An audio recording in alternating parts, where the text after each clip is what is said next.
Hello friends, welcome to our class. आज हम start करें एनसीईआरटी पॉलिटी क्लास 11 का चैप्टर 1 धर्मनिरपेक्षता। लेकिन हम चैप्टर शुरू करने से पहले थोड़ा बात करेंगे हमारे संविधान में धर्मनिरपेक्षता कहाँ कहाँ पर प्रयोग किया गया है और कहाँ कहाँ पर इससे संबंधी कुछ प्रमुख प्रावधान है। सबसे पहले हम प्रियम्बल की बात करते हैं, जिसमें 42वें संविधान संशोधन 1976 के माध्यम से पहली बार धर्मनिरपेक्षता शब्द जोड़ा गया था। और इसके साथ साथ हमें मौलिक अधिकार में 25 से 28 तक धर्मनिरपेक्षता के रिलेटेड कुछ अधिकार मिले, जिसे हम धार्मिक स्वतंत्रता का अधिकार भी कहते हैं। तो थोड़ा सा हम अपने धार्मिक स्वतंत्रता का अधिकार के बारे में बात कर लेते हैं। भारतीय समाज प्राचीन काल से ही एक बहुलवादी में समाज रहा है, जिसमें अनेक प्रकार की संस्कृतियाँ विद्यमान रही है।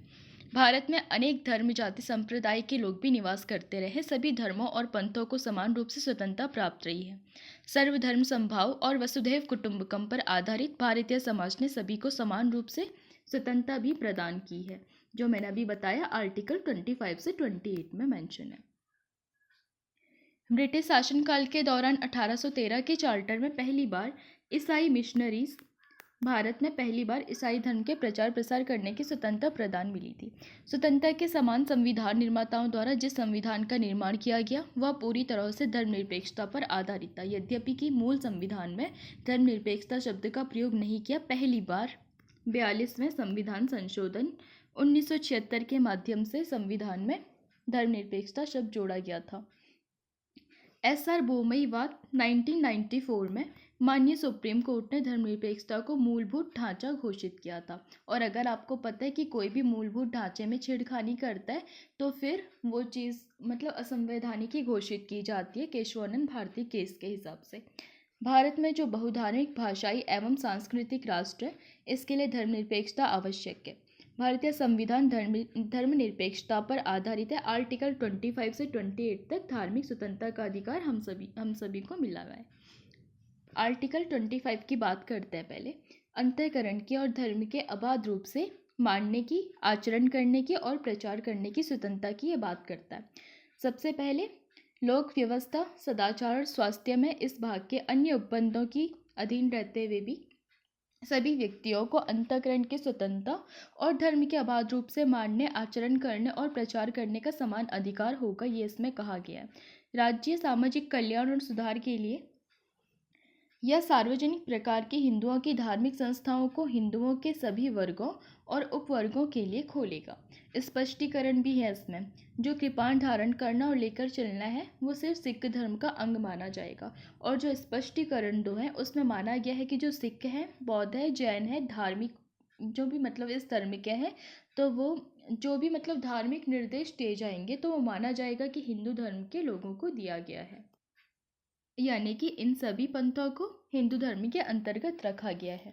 अब हम बात करते हैं आर्टिकल 26 की। धार्मिक कार्यों के प्रबंधन की स्वतंत्रता। लोक व्यवस्था, सदाचार और स्वास्थ्य के अधीन रहते हुए प्रत्येक धार्मिक संप्रदाय को धार्मिक संस्थाओं की स्थापना और उनका पोषण और उनके पोषण करने का, जो धार्मिक विषयक कार्य का प्रबंधन करना आदि प्रकार के अधिकार इसमें दिए गए हैं। इसके लिए संपत्ति अर्जित करना और विधि के अनुसार इनका प्रशासन करने का अधिकार भी इसमें होगा। जो माननीय सुप्रीम कोर्ट है उसके अनुसार कोई भी संगठन धार्मिक संप्रदाय तभी माना जाएगा जब उसका कोई एक विशिष्ट नाम या फिर कोई विशेष धार्मिक पद्धति भी हो।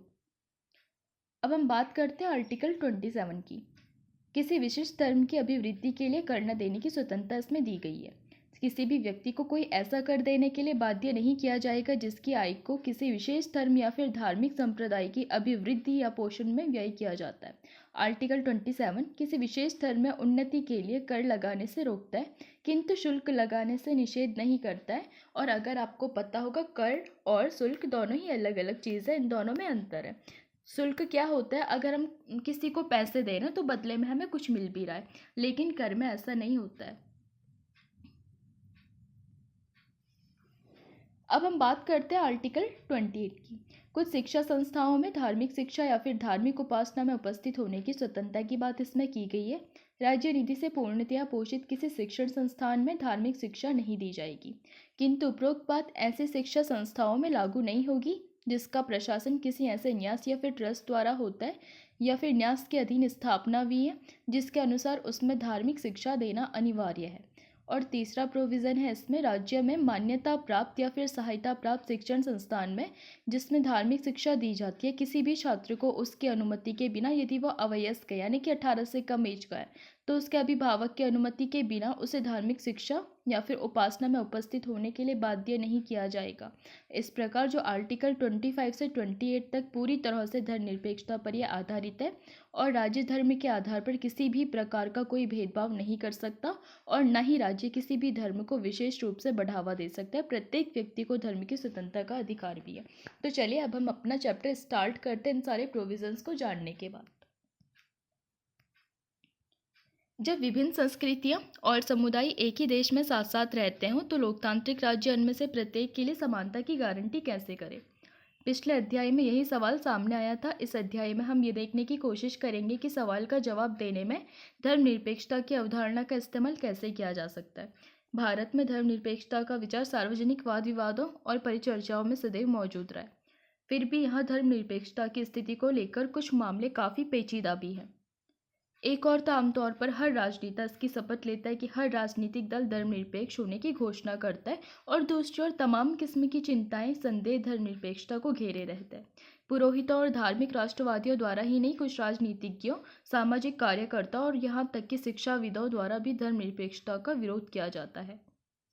इस अध्याय में हम नीचे लिखे कुछ सवालों को पूछ करके इस जारी विमर्श में शामिल होंगे।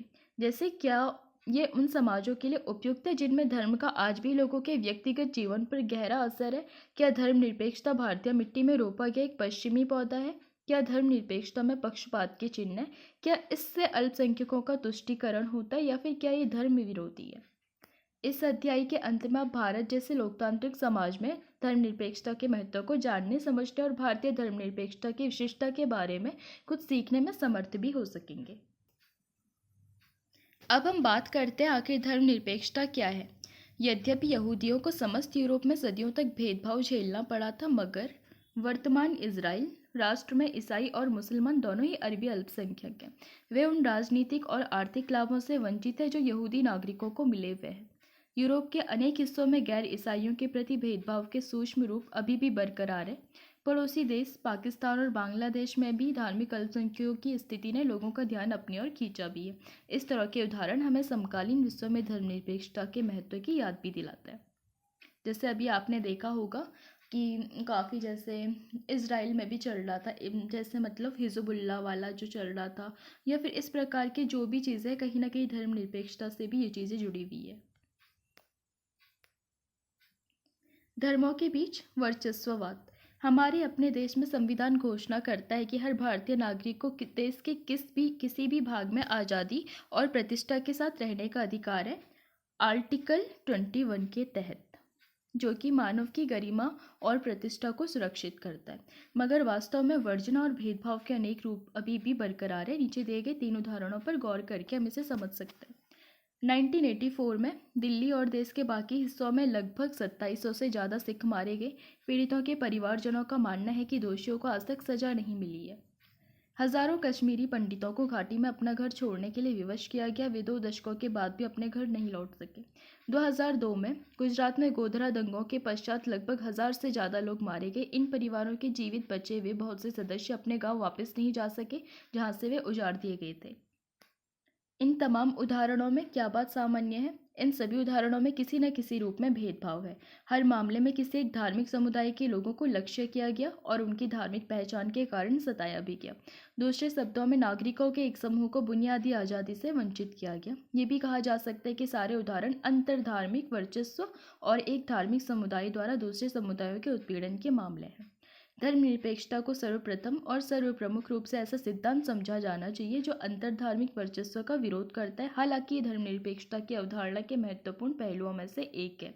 धर्मनिरपेक्षता का इतना ही महत्वपूर्ण दूसरा पहलू भी है, अंतर्धार्मिक वर्चस्व यानी धर्म के अंदर छुपे वर्चस्व का विरोध करना। आइए हम इस मुद्दे पर और ज़्यादा विचार करते हैं। धर्म के अंदर वर्चस्व। कुछ लोगों का मानना है कि धर्म महज जन समुदाय के लिए अफीम है और जिस दिन सभी लोगों की बुनियादी जरूरतें पूरी हो जाएंगी वे खुशहाल तथा संतुष्ट जीवन यापन करने लगेंगे, धर्म विलुप्त हो जाएगा। ऐसा विचार मानव की क्षमता के बारे में अतिरंजित बोध से पैदा होता है। यह संभावना से परे है कि मनुष्य कभी भी प्रकृति को पूरी तरह जान पाने और इसे नियंत्रित करने में समर्थ हो जाएगा। हम अपना जीवन काल तो बढ़ा सकते हैं मगर अमर कभी नहीं हो सकेंगे। न तो रोगों का कभी पूरी तरह उन्मूलन हो सकता है और न ही अपनी जिंदगी में दुर्घटना और भाग्य के तत्व से छुटकारा ही पाया जा सकता है। अलगाव और हानि मानव स्थिति के अभिन्न हैं। हमारे अधिकांश दुख दर्द मानव निर्मित है, इसीलिए उनका अंत तो हो सकता है, लेकिन कुछ कष्ट मानव निर्मित नहीं है। धर्म, कला और दर्शन ऐसे दुख दर्दों के सटीक प्रत्युत्तर भी है। धर्म निरपेक्षता भी इसे स्वीकार करती है और इसीलिए वह धर्म विरोधी नहीं है। बहरहाल, जिन समस्याओं ने गहरे जड़ जमा रखी है उनमें धर्म का भी कुछ योगदान है। जैसे कि किसी ऐसे धर्म के बारे में सोचना भी मुश्किल है जो पुरुष और स्त्री को समान नज़र से देखता है।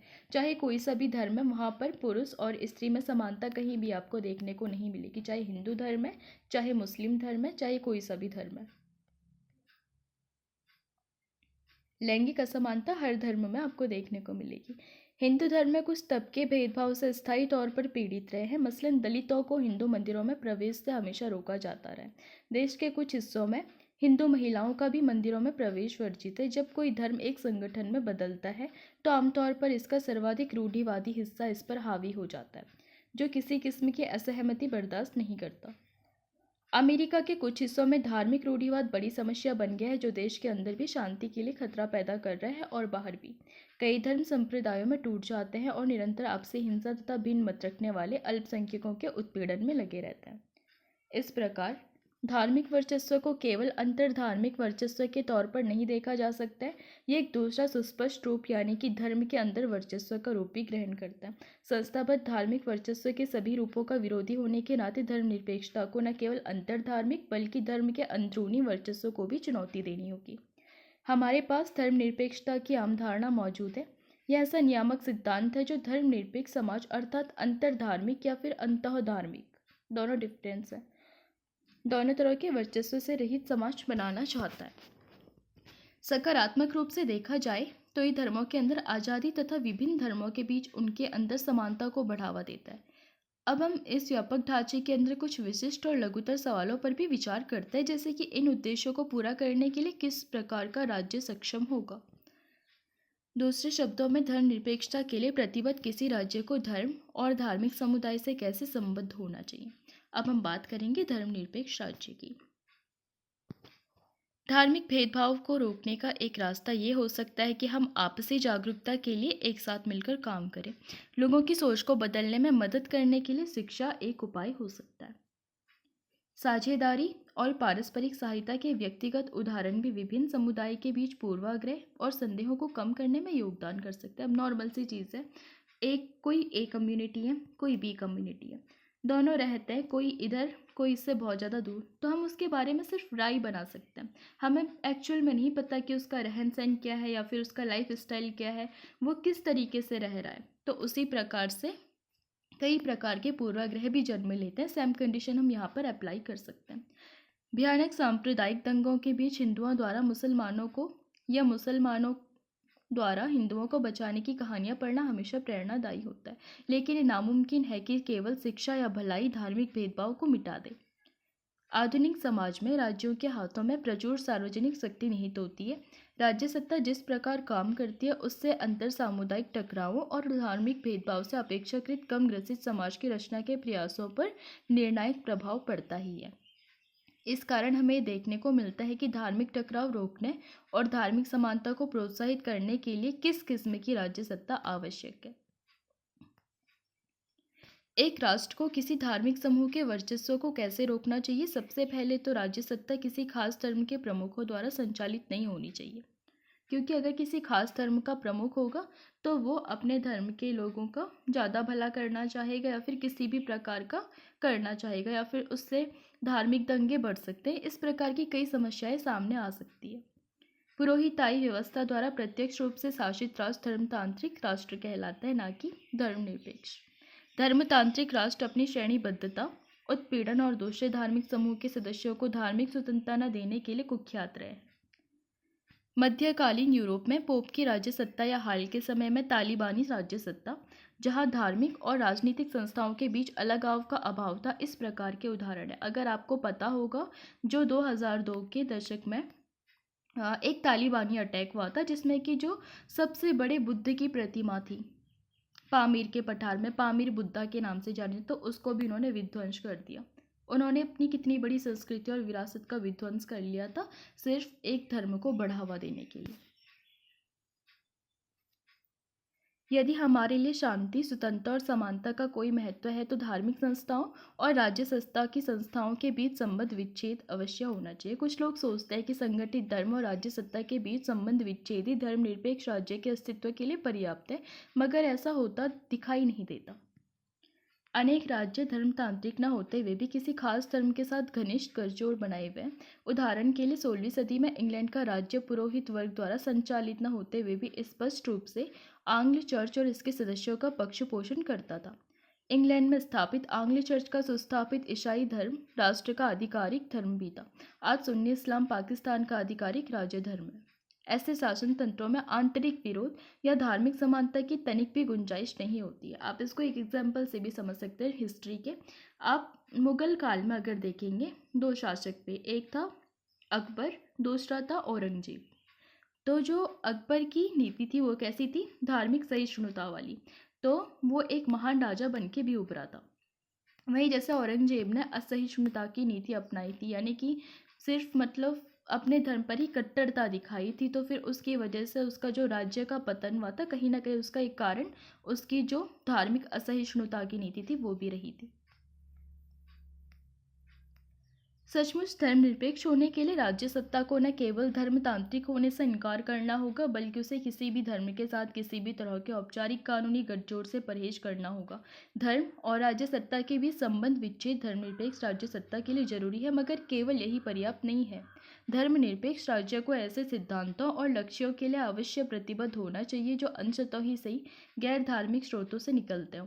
ऐसे लक्ष्यों में शांति, धार्मिक स्वतंत्रता, धार्मिक उत्पीड़न, भेदभाव और वर्जना से आज़ादी और साथ ही अंतर्धार्मिक और अंतर्धार्मिक समानता शामिल रहनी चाहिए। इन लक्ष्यों को प्रोत्साहित करने के लिए राज्य को संगठित धर्म और इसकी संस्थाओं से कुछ मूल्यों की खातिर आवश्यक रूप से पृथक रहना चाहिए। बहरहाल, ये मानने का कोई कारण नहीं है कि राजनीतिक धर्मनिरपेक्षता किसी एक ही रूप में सामने आती है। अब इसका एक और एग्जाम्पल आप समझ सकते हैं, जैसे कि मौर्य काल था। मौर्य काल में धर्म तो था, लेकिन इतना ज़्यादा हावी नहीं था कि शासन प्रशासन में भी वो हस्तक्षेप करे। और वहीं जैसे गुप्त काल के स्टार्टिंग में क्या हुआ था, राजा ने अपने आप को ईश्वर का प्रतिनिधि घोषित कर लिया था, मतलब धर्म का हस्तक्षेप स्वतंत्र रूप से शासन सत्ता में आ गया था। तो कहीं ना कहीं उस चीज़ की वजह से सामंतीकरण और फिर भ्रष्टाचार, कई प्रकार की स्थितियां भी उस टाइम पर देखने को मिलती हैं। और जो महिलाओं की दयनीय दिशाएं हैं, तो वो भी हमको वहाँ पर कई बार देखने को मिलता है।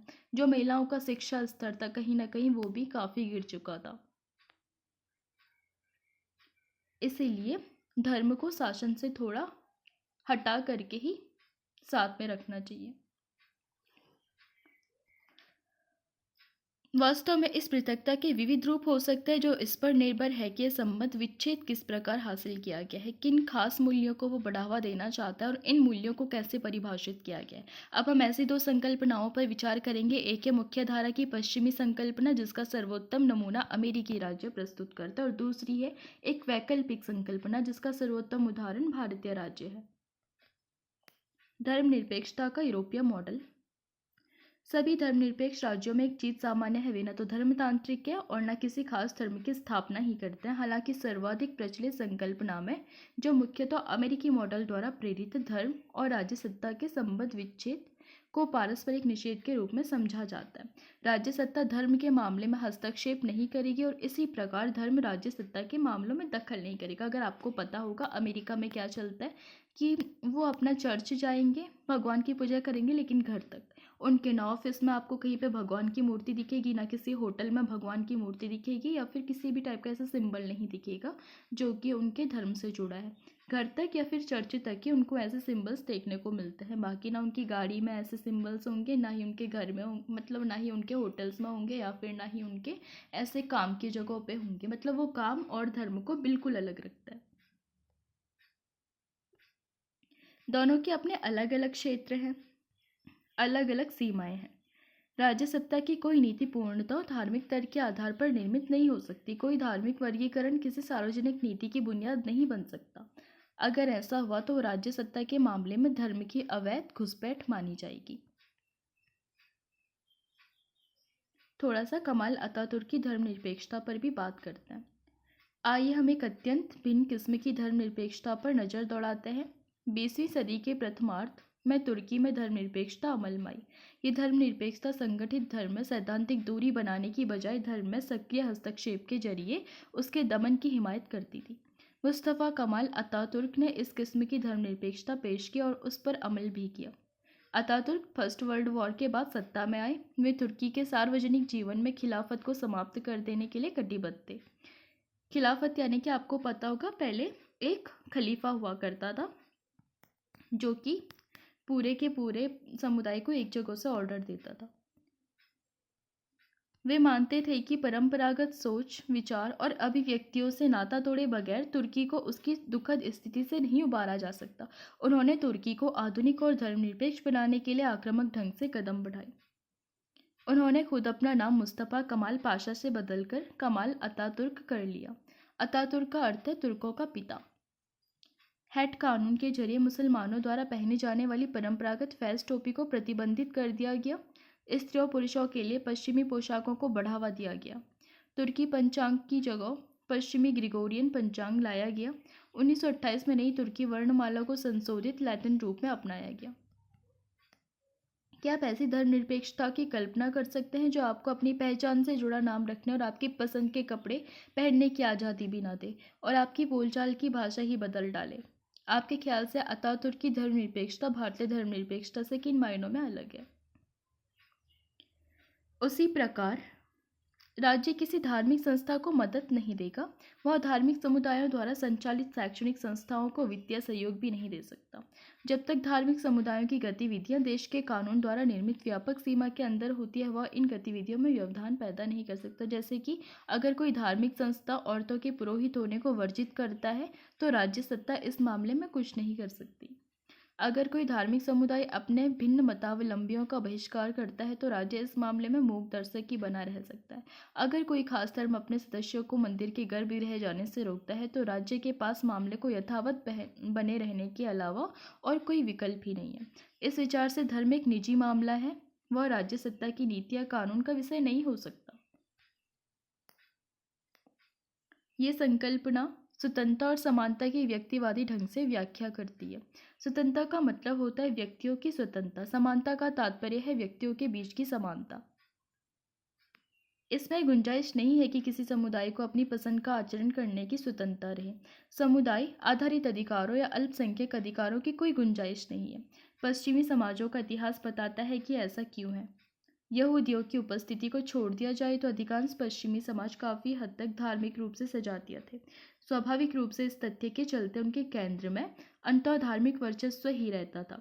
जहां अनेक मामलों में वैयक्तिक स्वतंत्रता को साकार करने के लिए चर्च से राज्य के संबंध विच्छेद पर कड़ाई के साथ बल दिया जाता था, वही अंतर धार्मिक समानता और इसीलिए अल्पसंख्यकों के अधिकार के मुद्दे प्रायः उपेक्षित रह जाते थे। अब हम बात करते थोड़ा धर्मनिरपेक्षता के बारे में नेहरू के विचार। जब किसी विद्यार्थी ने नेहरू से बताने को कहा कि आज़ाद भारत में धर्मनिरपेक्षता का मतलब क्या होगा तो उन्होंने जवाब दिया, सभी धर्मों को राज्य द्वारा समान संरक्षण। वे ऐसा धर्मनिरपेक्ष राष्ट्र चाहते थे सभी धर्मों की हिफाजत करे और अन्य धर्मों की कीमत पर किसी एक धर्म की तरफदारी ना करे और खुद किसी धर्म को राज्य धर्म के बतौर स्वीकार न करे। जैसे आपको पता होगा भारत में कोई एक धर्म नहीं है, यानी कि हम भारत को किसी भी टाइप का एक धर्म के लिए नहीं बोल सकते। भारत में कई प्रकार के धर्म हैं, यानी कि जो भारत है वो धार्मिक सहिष्णुता की नीति पर चलता है, धर्मनिरपेक्षता पर चलता है संविधान के अकॉर्डिंग। नेहरू भारतीय धर्मनिरपेक्षता के दार्शनिक थे। नेहरू स्वयं किसी धर्म का अनुसरण नहीं करते थे, ईश्वर में उनका विश्वास ही नहीं था, लेकिन उनके लिए धर्मनिरपेक्षता का मतलब धर्म के प्रति विद्वेष नहीं था। इस अर्थ में नेहरू तुर्की के अतातुर्क से काफ़ी भिन्न थे। साथ ही वे धर्म और राज्य के बीच पूर्ण संबंध विच्छेद के पक्ष में भी नहीं थे। उनके विचार के अनुसार समाज में सुधार के लिए धर्मनिरपेक्ष राज्य सत्ता धर्म के मामले में हस्तक्षेप कर सकती है, जातीय भेदभाव, दहेज प्रथा और सती प्रथा की समाप्ति के लिए कानून बनवाने तथा देश की महिलाओं को कानूनी अधिकार और सामाजिक स्वतंत्रता मुहैया कराने में नेहरू की खुद की महत्वपूर्ण भूमिका निभाई थी। अनेक मामलों में वे लचीला होने को तत्पर रहते थे, मगर यही एक ऐसी चीज थी जिस पर वे हमेशा दृढ़ और समझौताहीन बने रहे। उनके लिए धर्मनिरपेक्षता का मतलब था तमाम किस्म की सांप्रदायिकता का पूर्ण विरोध। बहुसंख्यक समुदाय की सांप्रदायिकता की आलोचना में वे खास तौर पर कठोरता बरतते थे। इसके लिए धर्मनिरपेक्षता सिद्धांत का मामला भर नहीं था, वो भारत की एकता और अखंडता की एकमात्र गारंटी भी था। इस तरह की धर्मनिरपेक्षता में राज्य समर्थित धार्मिक सुधार के लिए कोई जगह नहीं है। ये विशेषता सीधे तौर पर इस समझ से निकलती है कि राज्य और धर्म के अलगाव के लिए इनका पारस्परिक निषेध जरूरी है। अब हम बात करते हैं धर्मनिरपेक्षता पर भारतीय मॉडल की। कभी कभी ये भी कहा जाता है कि भारतीय धर्मनिरपेक्षता पश्चिमी धर्मनिरपेक्षता की नकल भर है, लेकिन अपने संविधान को ध्यान से पढ़ने से पता चलता है कि ऐसा नहीं है। भारतीय धर्मनिरपेक्षता पश्चिमी धर्मनिरपेक्षता से बुनियादी रूप से अलग है। भारतीय धर्मनिरपेक्षता केवल धर्म और राज्य के बीच संबंध विच्छेद पर बल नहीं देती है। अंतर्धार्मिक समानता भारतीय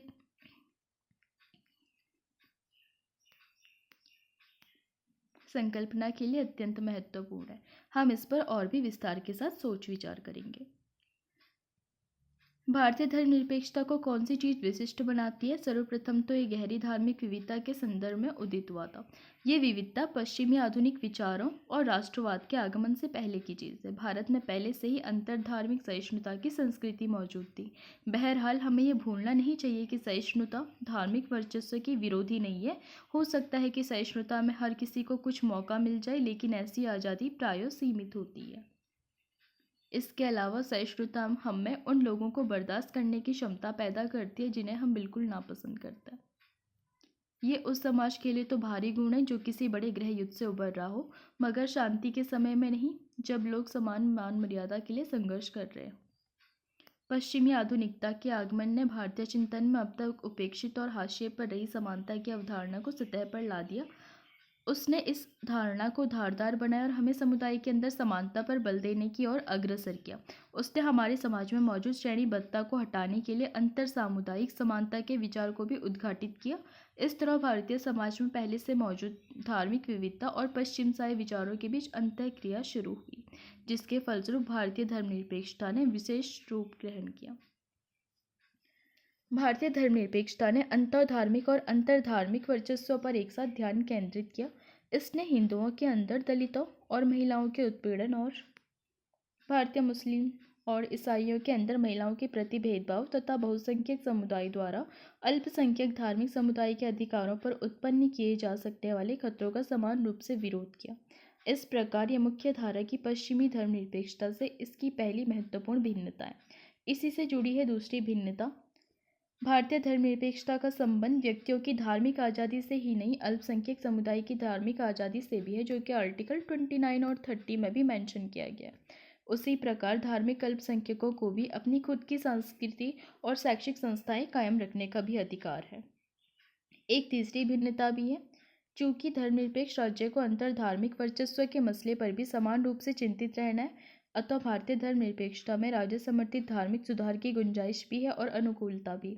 इसीलिए भारतीय संविधान ने अस्पृश्यता पर भी प्रतिबंध लगाया है आर्टिकल 17 के तहत।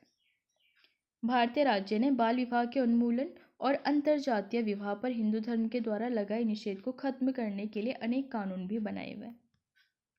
अगर आपको पता होगा, जो हिंदू अधिनियम है तो उसमें कुछ मतलब ऐसे एक्ट और वो सारी चीज़ें मेंशन है जिसमें कि मतलब उत्तराधिकार से संबंधित या फिर विवाह से संबंधित इस टाइप के कुछ चीज़ें उसमें हैं जो कि मिताक्षरा से लिए गए हैं। बहरहाल प्रश्न ये खड़ा होता है कि क्या कोई राज्य सुधारों की पहल या समर्थन करते हुए भी धर्मनिरपेक्ष बना रह सकता है? क्या धर्म और राज्य के बीच पूरी तरह से संबंध विच्छेद के बिना भी कोई राज्य सत्ता धर्मनिरपेक्ष होने का दावा कर सकती है? भारतीय राज्य का धर्मनिरपेक्ष चरित्र वस्तुतः तो इसी वजह से बरकरार है कि वह ना तो धर्मतांत्रिक है और ना ही वो किसी धर्म को राजधर्म मानता है।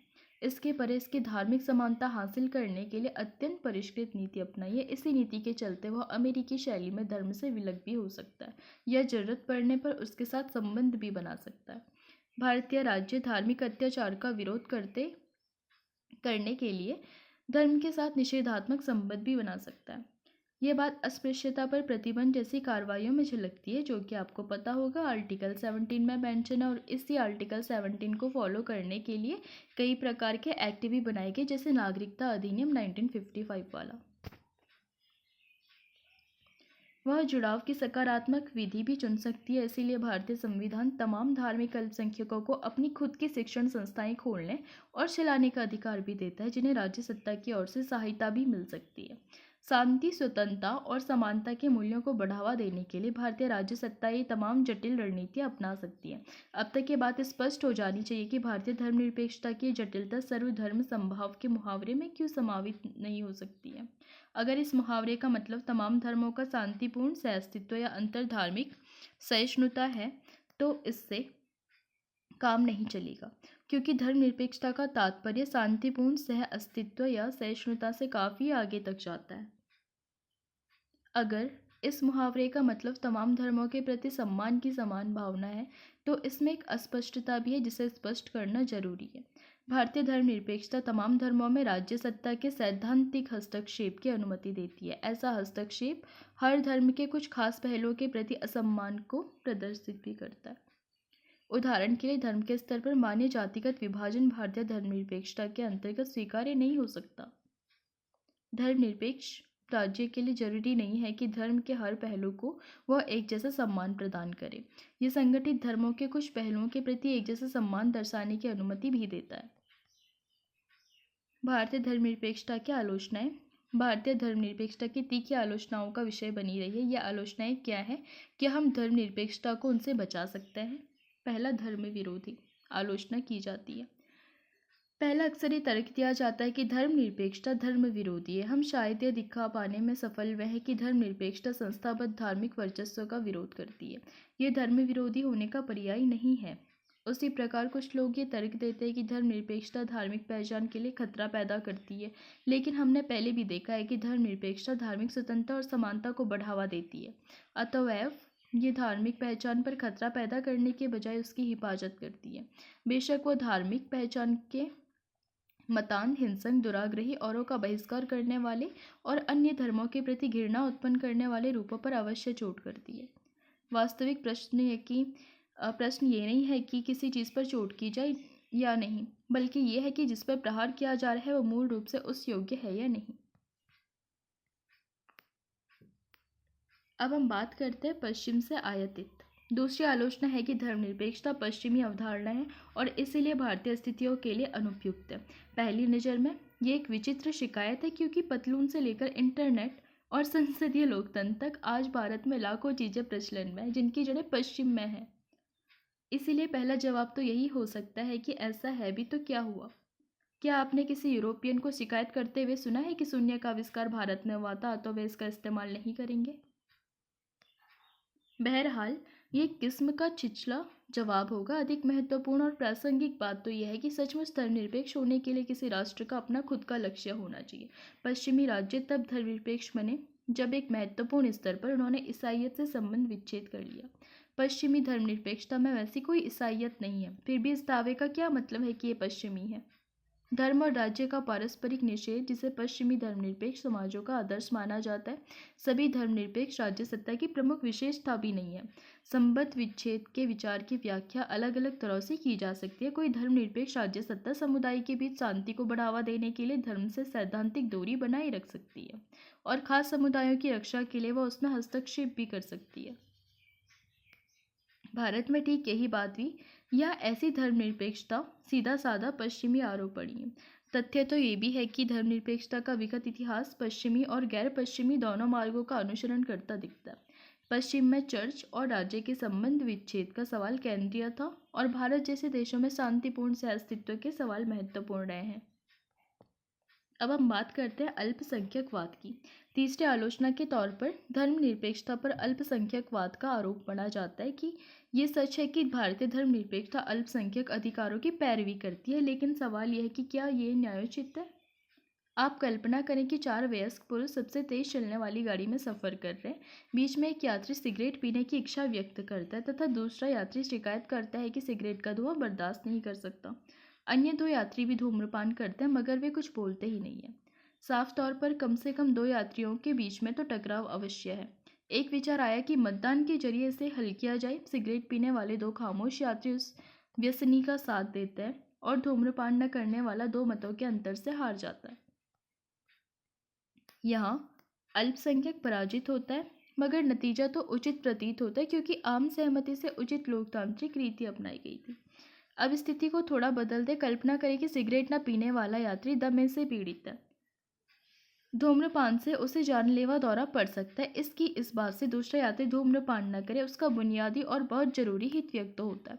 क्या बहुमत के फैसले को सही मानने वाली पहली पद्धति ऐसे संदर्भ में भी जायज मानी जा सकती है? क्या आप मानते हैं कि उस व्यसनी यात्री को तब तक सिगरेट नहीं पीना चाहिए जब तक कि गाड़ी अपने गंतव्य पर न पहुंच जाए? आप सहमत होंगे कि जहां बुनियादी हितों का प्रश्न हो वहां लोकतांत्रिक पद्धति के तौर पर मतदान उपयुक्त नहीं होता है। अपने महत्वपूर्ण हितों की पूर्ति किसी व्यक्ति का प्राथमिक अधिकार होती है, जो व्यक्तियों के लिए सही भी है वह समुदाय के लिए भी सही होगा। अल्पसंख्यकों के सर्वाधिक मौलिक हितों की क्षति नहीं होनी चाहिए और संवैधानिक कानून द्वारा उसकी हिफाजत की जानी चाहिए। भारतीय संविधान में ठीक इसी तरीके से इस पर विचार किया गया है। जिस हद तक अल्पसंख्यकों के अधिकार उनके मौलिक हितों की रक्षा करते उस हद तक वे जायज भी है।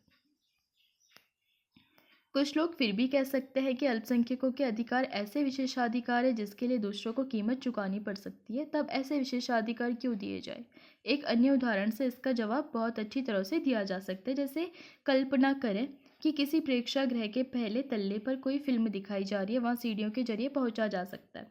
टिकट खरीदने, सीढ़ी पर चढ़ने और फिल्म देखने की सबको इजाज़त है।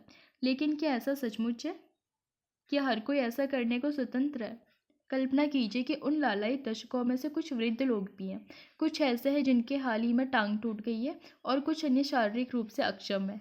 उनमें से कोई भी सीढ़ियाँ नहीं चढ़ सकता है। क्या आपके ख्याल से लिफ्ट या फिर व्हील चेयर पर बैठे लोगों के लिए ढालनुमा सीढ़ी या लिफ्ट की व्यवस्था करना गलत होगा? ऐसा करने से वे लोग भी वही चीज़ पा सकते हैं जो दूसरे लोग सहज ही सीढ़ियाँ चढ़कर प्राप्त कर रहे हैं। लेकिन अल्पसंख्यक वाले इस समूह को पहले तल्ले पर जाने के लिए भिन्न सुविधा की जरूरत है। अगर पूरी जगहों में ऐसा निर्माण किया जाए जो केवल युवा और सक्षम लोगों के लिए उपयुक्त है तो लोगों के कुछ खास हिस्से फिल्म देखने जैसे लाभ से हमेशा के लिए वंचित हो जाएंगे। उनके लिए अलग व्यवस्था उनके साथ विशेष बर्ताव नहीं है। उनके लिए वह वैसा ही सम्मान और गरिमा है जैसा दूसरों के साथ किया जा रहा है। इसका मतलब यही है कि अल्पसंख्यक अधिकारों को विशेष सुविधाओं के रूप में नहीं देखा जाना चाहिए। और अगर आपको पता होगा ये विधि के समान संरक्षण में भी आता है। अतिशय हस्तक्षेपकारी। चौथी आलोचना की जाती है कि धर्मनिरपेक्षता उत्पीड़नकारी है और समुदायों की धार्मिक स्वतंत्रता में अतिशय हस्तक्षेप करती है। यह भारतीय धर्मनिरपेक्षता के बारे में गलत समझ है। ये सच है कि पारस्परिक निषेध के तौर पर धर्म और राज्य के संबंध विच्छेद के विचार को न मानकर भारतीय धर्मनिरपेक्षता धर्म में हस्तक्षेप को अस्वीकार कर देती है। लेकिन इससे निष्कर्ष नहीं निकलता कि अतिशय हस्तक्षेपकारी है। भारतीय धर्मनिरपेक्षता धर्म के सिद्धांत से दूरी कायम रखने पर चलती है जो हस्तक्षेप की गुंजाइश भी बनाती है। इसके अतिरिक्त हस्तक्षेप का मतलब अपने आप में उत्पीड़नकारी हस्तक्षेप नहीं होता। ये बिल्कुल सही है कि भारतीय धर्मनिरपेक्षता राज्य सत्ता समर्थित धार्मिक सुधार की इजाज़त देती है, लेकिन इसे ऊपर से आरोपित किए गए बदलाव या फिर उत्पीड़नकारी हस्तक्षेप के समान नहीं माना जाना चाहिए। लेकिन ये आपत्ति तो की ही जा सकती है कि क्या हमेशा से ऐसा होता है? फिर विभिन्न धर्मों के निजी कानूनों में सुधार अब तक क्यों नहीं हुआ? भारतीय राज्य के समक्ष ये बड़ी दुविधा है। एक धर्मनिरपेक्षवादी निजी कानूनों को संविधान द्वारा संरक्षित समुदाय विशेष के अधिकारों के रूप में देख सकता है। वह इन कानूनों का विरोध भी कर सकता है क्योंकि ये महिलाओं को बराबरी का दर्जा नहीं देते और इसीलिए अन्यायपूर्ण है। साथ ही ये भी कहा जा सकता है कि ये कानून धर्मनिरपेक्षता के बुनियादी सिद्धांतों का तिरस्कार करता है। इन्हें अंतर्धार्मिक वर्चस्व से स्वतंत्रता की अभिव्यक्ति भी समझा जा सकता है और अंतर्धार्मिक का वर्चस्व की मिसाल भी दी जा सकती है। ऐसे आंतरिक टकराव किसी जटिल सिद्धांत के स्वाभाविक अंग होते हैं, लेकिन जरूरी नहीं कि हमेशा हमारे साथ बने रहे। ये कानून अलग अलग धर्मों में विवाह, उत्तराधिकार और अन्य पारिवारिक मामलों को संचालित करते हैं। निजी कानूनों को इस तरह से सुधारा जा सकता है कि वे अल्पसंख्यक अधिकारों के साथ साथ पुरुषों और महिलाओं के बीच की बराबरी की भी मिसाल बनाए रखें। ऐसे सुधार बलपूर्वक या राज्य सत्ता के जरिए नहीं लाए जा सकते, लेकिन राज्य इससे पूरी दूरी बनाए रखने की नीति भी नहीं अपना सकता। राज्य सत्ता को हर धर्म के अंदर उदारवादी और लोकतांत्रिक आवाज का समर्थन करने के जरिए मददगार भूमिका भी निभानी होगी, और इसका बात की भी गई है डीपीएसपी में आर्टिकल 38 के अंदर में। अब हम बात करेंगे थोड़ा वोट बैंक की राजनीति की। पांचवा तर्क ये दिया जाता है कि धर्मनिरपेक्षता वोट बैंक की राजनीति को बढ़ावा देती है। अनुभवजन्य दावे के तौर पर यह पूर्णतः असत्य है भी नहीं, मगर हमें इस मुद्दे को ठोस परिप्रेक्ष्य में देखना भी होगा। पहला, लोकतंत्र में राजनेताओं के लिए वोट पाना जरूरी है। यह उनके काम का अंग है, और लोकतांत्रिक राजनीति बड़ी हद तक एक ऐसी है जो लोगों के किसी भी समूह के पीछे लगने या उनका वोट पाने की खातिर कोई नीति बनाने का वादा करने के लिए मकसद से राजनेताओं को दोष देना उचित भी नहीं होगा। असली सवाल तो यह है कि वे ठीक ठीक किस तरीके से वोट पाना चाहते हैं। इसमें सिर्फ उन्हीं का हित है या फिर विचाराधीन समूह का भी हित है। यदि किसी राजनेता को वोट देने वाला समूह उसके द्वारा बनवाई नीति से लाभान्वित नहीं हुआ तो बेशक वो राजनेता को दोषी ठहराएगा। यदि अल्पसंख्यकों का वोट चाहने वाले धर्मनिरपेक्ष राजनेता उनकी इच्छा पूरी करने में समर्थ होते हैं तो ये उस धर्मनिरपेक्ष परियोजना की सफलता होगी जो आखिरकार अल्पसंख्यकों के हितों की भी हिफाजत करती है।